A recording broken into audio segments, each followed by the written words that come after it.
Hello friends, आज हम लोग झारखंड जेटेट का क्लास 7 चैप्टर 2 हिस्ट्री का करने वाले हैं।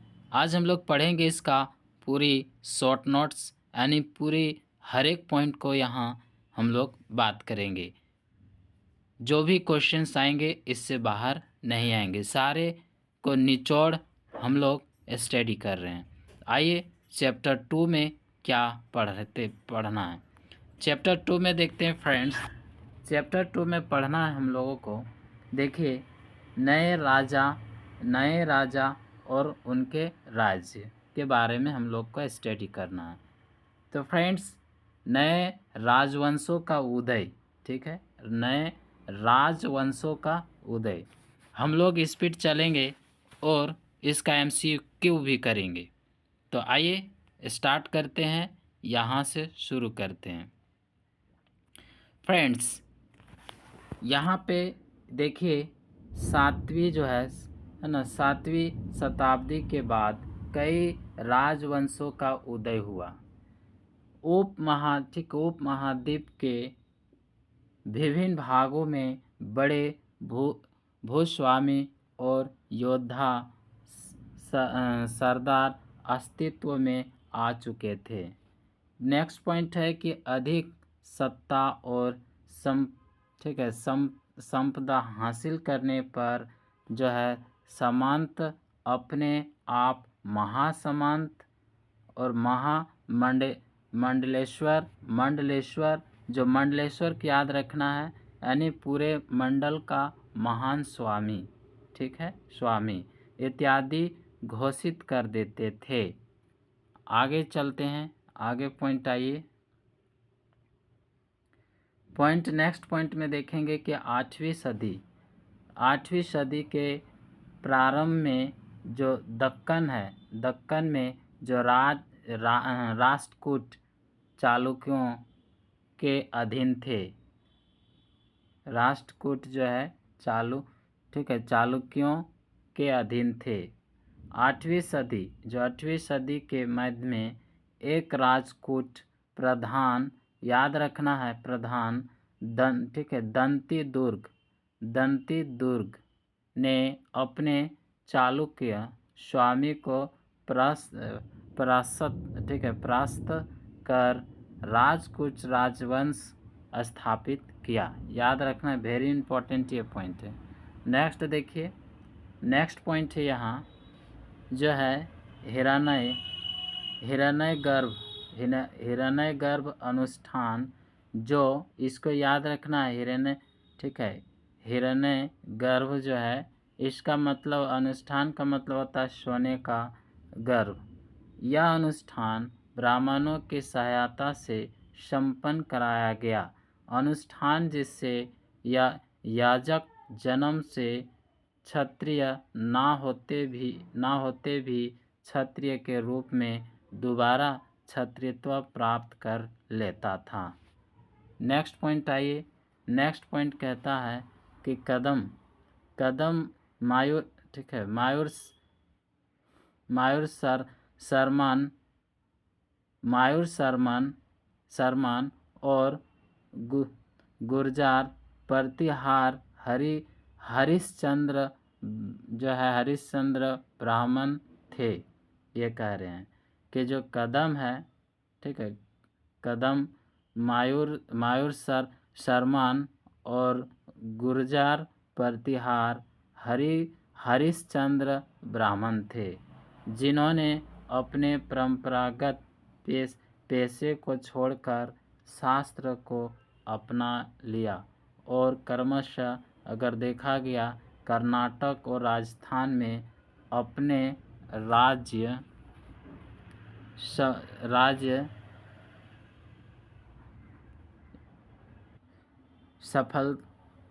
सफलतापूर्वक स्थापित किया। नेक्स्ट पॉइंट देखिए गाइस, राज्यों में प्रशासन।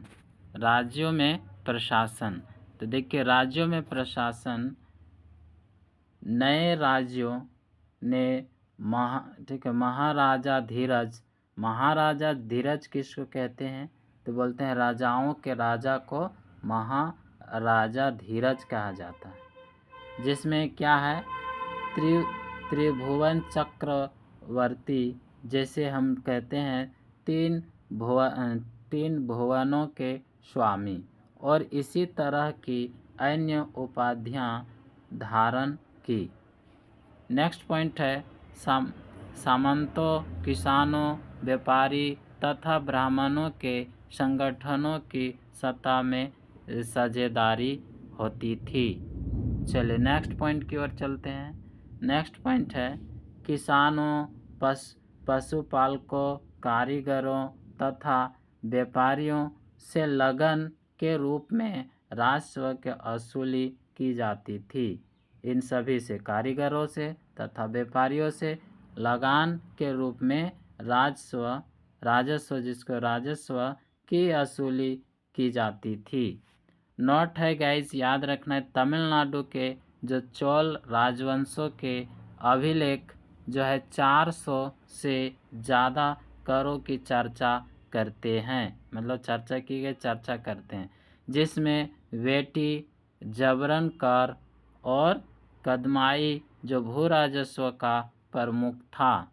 याद करना है, ये क्या है, वेटी जो है जबरन कार होता है, ठीक है, और कदमाई क्या है, भू राजस्व का एक प्रमुख था, भू राजस्व था, ठीक है। चलिए नेक्स्ट पॉइंट की ओर चलते हैं, कार वाला। चलिए नेक्स्ट में हम लोग आते हैं, तो नेक्स्ट देखिए पर्स, ठीक है,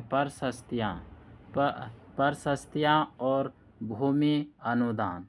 देखिए प्रशस्तियाँ क्या होता है, प्रशस्तियाँ जो है, प्रशस्तियाँ जो ब्राह्मणों द्वारा राजाओं की प्रशंसा में रची जाती थी, जिसे हम प्रशस्तियाँ कहते हैं, ठीक है। राजाओं के जो भी प्रशंसा के बारे में लिखी जाता था और लिखी जाती थी, उस वो प्रशस्तियाँ से ग्वालियर, जैसे मध्य प्रदेश से प्रतिहार नरेश जो है नागभट्ट की प्रशस्तियाँ संस्कृत में मिली है। नागभट्ट की प्रशस्तियाँ प्रशस्ति क्या मिली है, संस्कृत में मिली है। याद रखना, नागभट्ट की प्रशस्ति संस्कृत में मिला है। ये प्रशस्तियाँ क्या होता है, तो जो ब्राह्मण के द्वारा राजाओं की जो प्रशंसा की जाती थी, जो उसी के बारे जो लिखा हुआ है, ठीक है।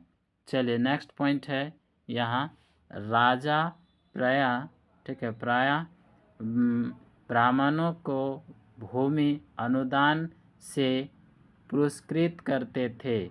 ये तम्र पात्रों पर अभिलेखित होते थे, पात्र, तम्र पात्रों पर।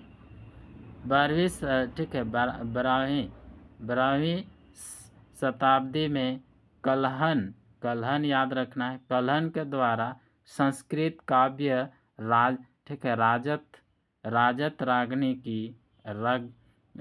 की रचना की गई, जिसमें कश्मीर पर शासन करने वालों राजाओं का इतिहास दर्ज है। यानी कश्मीर में जो भी शासन करने वाले थे, वो शासन करने वाले जो राजा थे, वो राजाओं के बारे में इतिहास है, दर्ज है।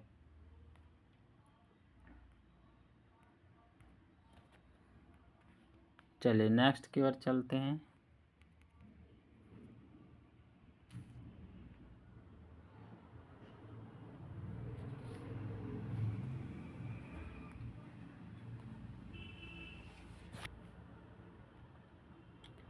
हम लोगों ने इतना कर लिया, आगे बढ़ते हैं। यहाँ देखेंगे धन के लिए युद्ध। देखिए धन के लिए युद्ध के बारे में आप पढ़ेंगे, तो पहले धन के लिए युद्ध हुआ करता था, आज भी युद्ध होता है। तो देखिए आगे पढ़ते हैं। राजवंश का आधार क्षेत्र विशेष था। राजवंश का आधार जो है क्षेत्र विशेष था। राजा दूसरे क्षेत्रों पर नियंत्रण करने का प्रयास करते थे, पड़े लड़ते थे, जीत जाते थे तो उसी का हो जाता था। वजीतरी थे, जिसमें गंगा घाटी कनौज पर अधिकार संघर्ष प्रमुख था। गंगा घाटी में जो कनौज था, उस कनौज पर अधिकार संघर्ष प्रमुख रहा था, प्रयास रहा। देखिए यहाँ त्रिपक्षीय संघर्ष। देखिए कनौज है, कनौज पर नियंत्रण हेतु गुर्जर, ठीक है, गुर्जर प्रतिहार राष्ट्रकूट और पालों के बीच हुआ था। ठीक है, ये संघर्ष जो त्रिपक्षीय संघर्ष क्या है, तो कनौज पर जो नियंत्रण हेतु गुर्जर प्रतिहार और राष्ट्रकूट और ठीक है, पालों के बीच हुआ था, ये पूछा जाएगा। ठीक है, नेक्स्ट पॉइंट है अफगानिस्तान के गजनी का सुल्तान महमूद ने 997 से 1030 तक मध्य एशिया के भागों ईरान और उप महाद्वीप के उत्तर पश्चिम हिस्सों तक शासन किया। चलिए नेक्स्ट पॉइंट की ओर चलते हैं। नेक्स्ट पॉइंट है यहाँ कि उसका निशाना जो था, निशाना संपन्न मंदिर थे, उसके जो है ना वो निशान लगाया था मंदिरों पर। तो उसने गुजरात के मंदिर पर कई बार आक्रमण किया। गजनी, ठीक है, गजनवी जो है मोहम्मद गजनी जो है कितना 17 बार आक्रमण किया था। सुल्तान महमूद ने उपमहाद्वीप का लेखा जोखा लिखने का काम याद रखना है, ठीक है, बेरूनी को सौंपा गया, यानी को सौंपा। बेरूनी का जो है बेरूनी को सौंप दिया गया था। याद रखना है, सुल्तान महमूद ने उपमहाद्वीप का लेखा जोखा लिखने का काम किसको सौंप दिया गया था, तो बेरूनी को सौंपा गया। और नेक्स्ट है उसने जो है बेरूनी अरबी में किताब लिखा था, वो नाम था अल हिंद लिखा। ठीक है, किताब था अल हिंद। पॉइंट याद रखना है। आइए देखते हैं नेक्स्ट पॉइंट है चौहान या चहमान वंश। चौहान और चहमान वंश। चहमान बाद में चौहान के रूप में है ना जाया गया, चौहान के रूप में जाना गया, या ठीक है जाना गया। चौहान जो है, चौहान बाद में चौहान के रूप में जाना गया, ये हो जाएगा जाना गया। ये दिल्ली और अजमेर के आसपास के क्षेत्र पर शासन करते थे। उन्होंने पश्चिम और पूर्व की ओर अपने शासन के विस्तार के लिए गुजरात के चालुक्यों और पश्चिम के पश्चिम उत्तर प्रदेश के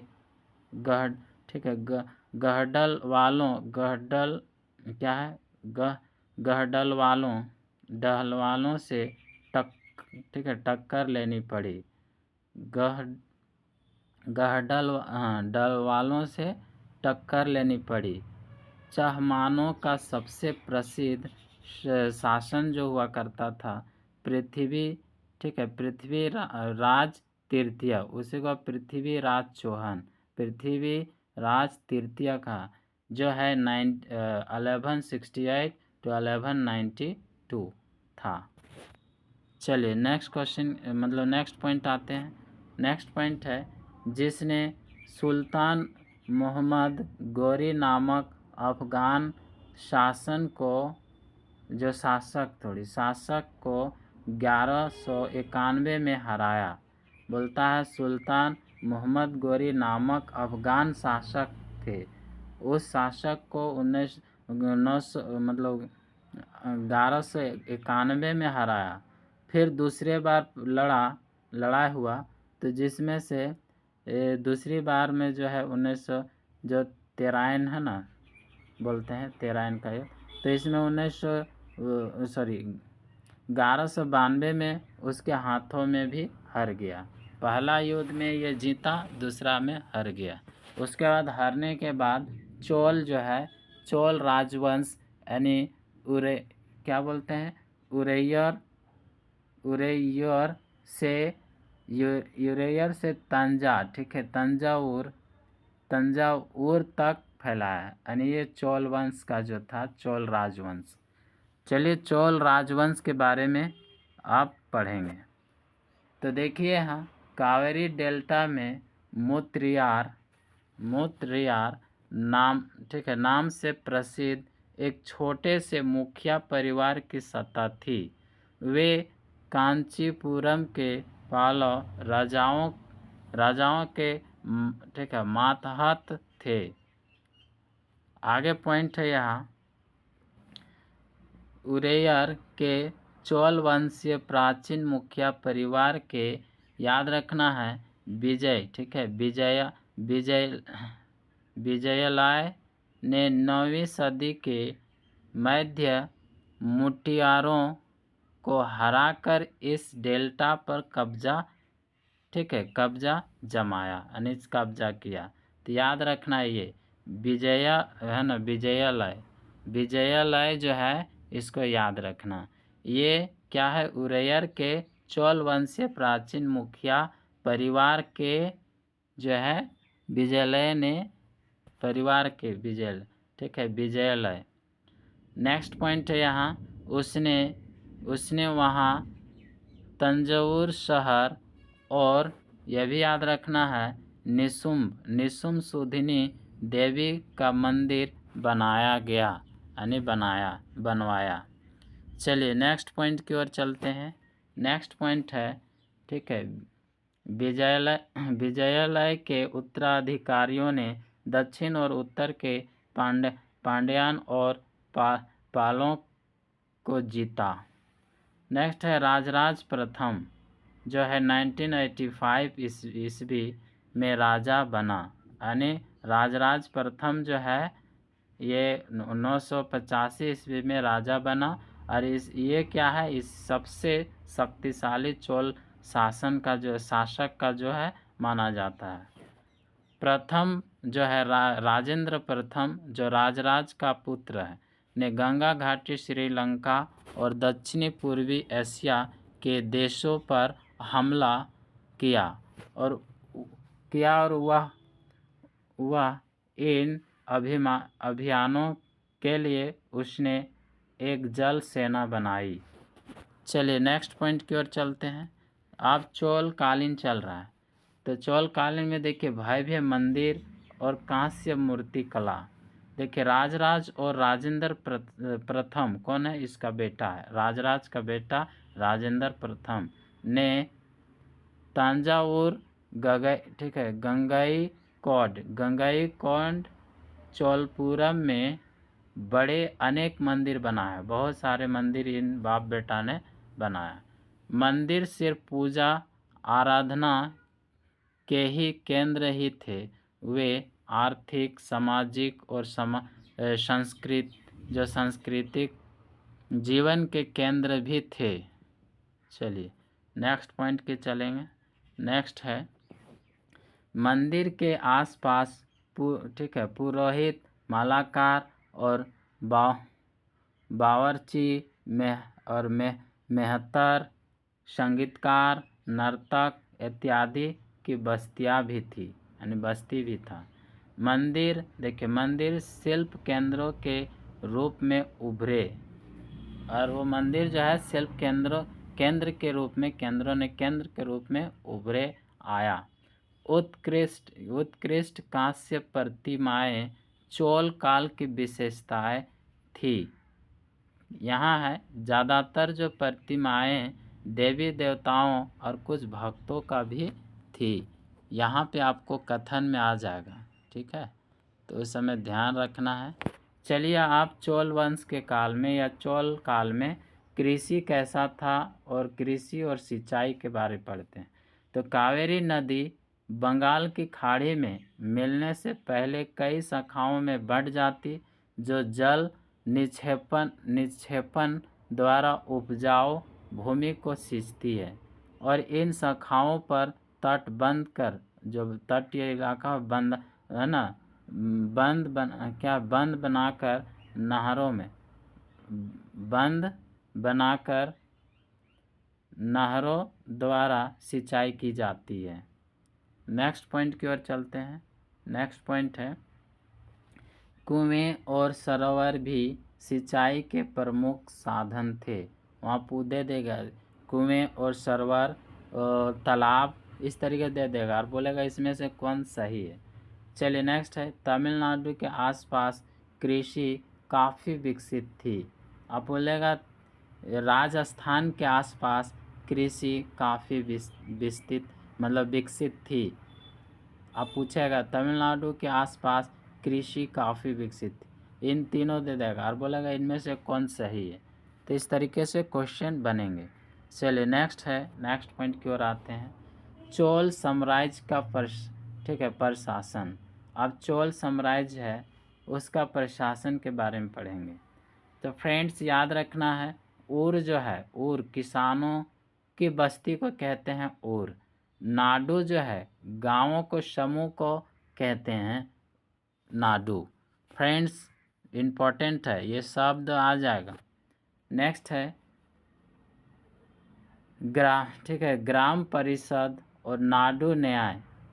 ग्राम परिषद नाडु न्याय करने और कर वसूलने का कार्य करते थे। इन लोग कार्य करते थे, कर जो वसूलने का काम करते थे, न्याय करने का काम करते थे। नाडु के काम काज पर वेलाल जाति के धनी किसानों का नियंत्रण था।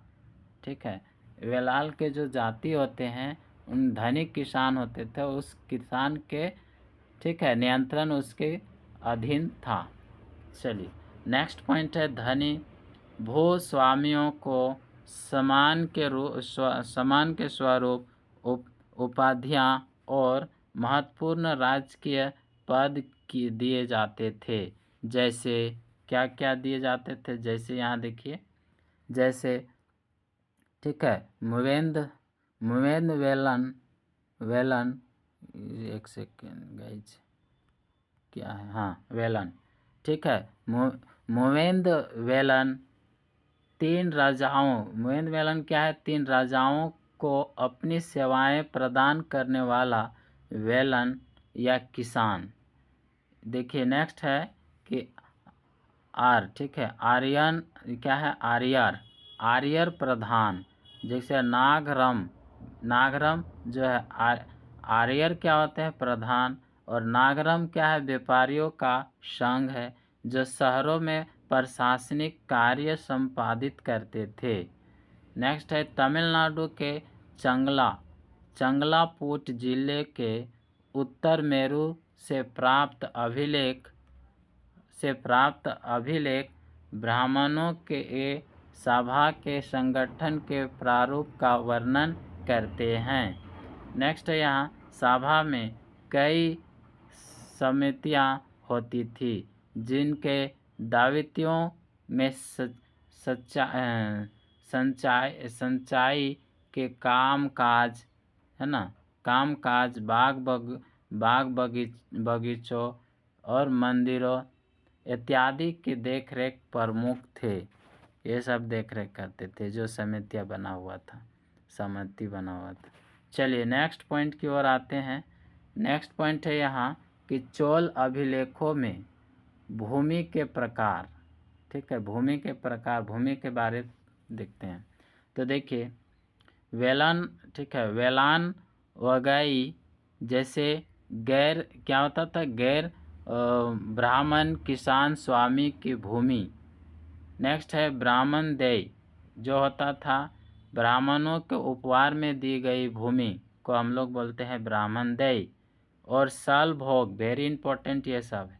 सल भोग जो है, सल भोग किसी विद्यालय के रख रखाव के लिए भूमि, रख रखाव के लिए दिया गया भूमि, या रख रखाव के लिए भूमि, किसी विद्यालय के रख रखाव के लिए भूमि, तो उसको हम लोग सल भोग कहते हैं। देवदान क्या है, तो तिरुन मातुकानी जो है यहाँ मंदिरों को उपहार में दी गई भूमि। नेक्स्ट है यहाँ पली, पलिच पलित चंदम जैन संस्थानों को दान दी गई भूमि। ये रहा फ्रेंड्स। नेक्स्ट पॉइंट यहाँ देखते हैं। तो नेक्स्ट पॉइंट है यहाँ अन्यंत्र जो है तांग, ठीक है, तांग वंश जो चीन की बात की गई है। देखिए 7वीं से 10वीं सदी तक बोला गया, थोड़ा सा जान लीजिए कि राजधानी जो है सिवान, जहाँ दुनिया के तुर्कों, ईरानी और भारतीय जापानी और ठीक है कोरियाई आया जाया करते थे, ये जो सिवान, ठीक है। नेक्स्ट है यहाँ पॉइंट है कुछ इम्पोर्टेंट नहीं है लेकिन दिया हुआ बुक में तो पढ़ना जरूरी है। तांग साम्राज्य में नौकरशाही परीक्षा के माध्यम से नियुक्ति होती थी। देखिए वेरी इंपॉर्टेंट है, हो सकता आ भी सकता है कि कौन सा जो साम्राज्य हुआ करता था या तंग साम्राज्य में नौकरशाही किस तरह से जो है नियुक्ति की जाती थी। क्वेश्चन, तो यहाँ परीक्षा के माध्यम से नियुक्ति की जाती थी या होती थी। अधिकारियों की चयन की यह व्यवस्था 1911 क्या है 1911 तक कायम रही। फ्रेंड्स ये हम लोग को लगता है कि ये चैप्टर कंप्लीट हो गया और हम लोग नेक्स्ट चैप्टर की ओर चलेंगे। तो ये चैप्टर 3 चलेगा, थोड़ा 4 लिखा गया है, 3 चैप्टर करना है। तो फ्रेंड्स वीडियो आपको अच्छा लगा ये, ठीक है, समरी पढ़कर जानकर, मैं अभी नेक्स्ट वीडियो में MCQ देने वाले हैं तो उसको MCQ करेंगे तो आपको पूरी तरीके से समझ में आ जाएगा। और जो भी क्वेश्चंस आएंगे जेटेट हो सीटेट हो कोई भी एग्ज़ाम में जो है, चाहे चपरासी से लेके हम IAS लेवल की बात करते हैं तो आपका सारा क्वेश्चन NCERT बेस्ट क्वेश्चन आते ही हैं। Thank you, bye. वीडियो अच्छा लगा लाइक कर दीजिएगा, लाइक कीजिएगा, ठीक है, करने से मोटिवेट बढ़ता है।